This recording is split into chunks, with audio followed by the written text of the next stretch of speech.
மேஷ ராசிக்காரங்களுக்கு இந்த தைப்பொங்கல் சக்கரை பொங்கல் மாதிரி இனிக்குமா இல்ல மஞ்சள மாதிரி அவங்களுக்கு கசக்குமான்றத நம்ம கேட்டு தெரிஞ்சுக்கலாம். மேஷ ராசிக்காரர்களுக்கு இந்த தை மாதம் புதிய தொழில் தொடங்குவதற்கான வாய்ப்புகள் என்பது இருக்கும். மேலும் குலதெய்வ வழிபாடு, இஷ்ட தெய்வ வழிபாடு பார்த்தீங்கன்னா கொஞ்சம் திருப்தியற்ற தன்மையில் இருக்கும். நீங்கள் ஒன்று நினச்சி ஒரு விஷயத்த பண்ணியிருப்பீங்க, ஆனால் அங்கே அந்த விஷயம் மாறி நடக்கும், இல்லை மாற்றிடுவாங்க கடைசி மூமெண்ட்டில். இல்லை அந்த பயணங்கள் கூட நிறைய பேருக்கு தடைப்படுவதற்கான வாய்ப்புகள் இருக்குது.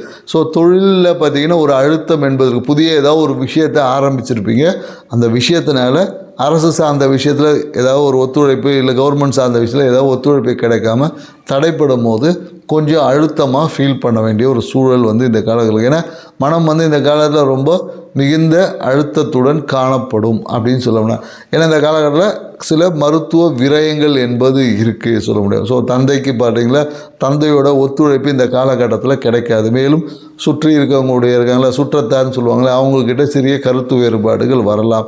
நீங்கள் முதலீடுன்னு ஏதோ ஒரு தங்கத்தில் மேலே முதலீடு செய்கிறேன்னு போவீங்க, அந்த விஷயங்கள் செய்ய முடியாமல் தடைப்படலாம். ஸோ அதனால் இந்த காலகட்டத்தில் புதிய முதலீடு ஏற்கனவே நீங்கள் பண்ணிகிட்ருக்கீங்கன்னா தாராளம் பண்ணலாம்.